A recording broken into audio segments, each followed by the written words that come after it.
শান্ত হও, আমি যাই, ওদের সাথে কথা বলে আবার আমি চলে আসবো।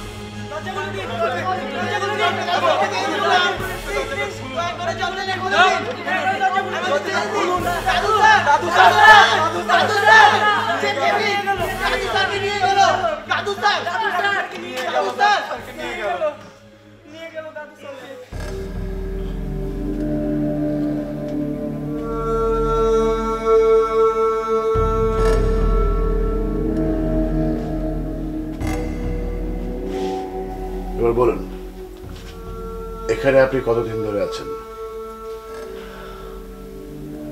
বহু বছর। না দাঁড়ান,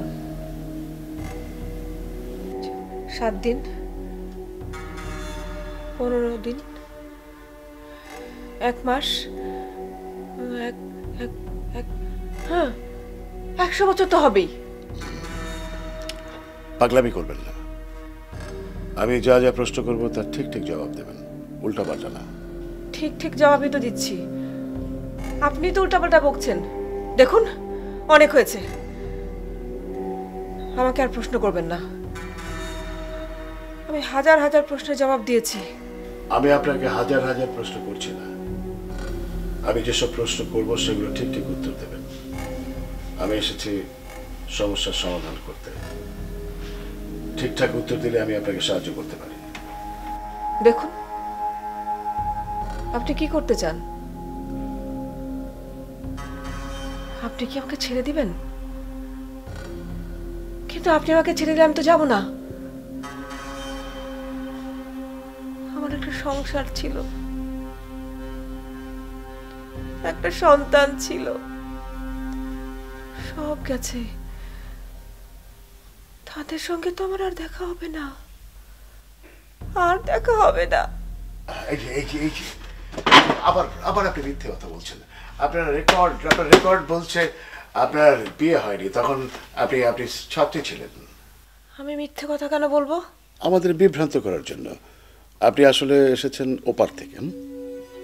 ওপার থেকে যিনি এসেছিলেন তিনি তো চলে গেছেন, আর আপনারা আমাকে এখানে রেখে রেখে এমন সব অত্যাচার করেছেন।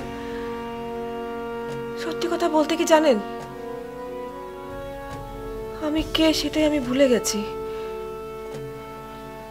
আচ্ছা আচ্ছা মনে পড়ে, একদিন গভীর রাতে আমাকে তুলে আনা হলো, এমন একটা জায়গায় নিয়ে আসা হলো যেখানে অনেক মানুষের ভিড়। তারপর শুরু হলো উল্টা পাল্টা লাঠিচার্জ। কবে সেটাও আমার মনে নেই। সাথে একজন দিদি ছিলেন, সবাই তাকে রানীমা বলে ডাকতেন। আমাদের সবাইকে বেঁধে থানায় আনা হলো, তারপর জেলে। রাতে দিনে মাঝে মাঝে রানীমার চিৎকার শুনতাম। তারপর একদিন সে চিৎকারও থেমে গেল, আমিও চিৎকার করতে করতে অজ্ঞান হয়ে গেলাম। কতদিন অজ্ঞান ছিলাম সেটাও মনে নেই।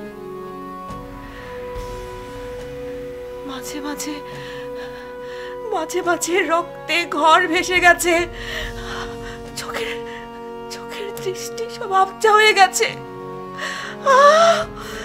কি অত্যাচার, কি অমানসিক অত্যাচার, আমি আর বলতে পারবো না,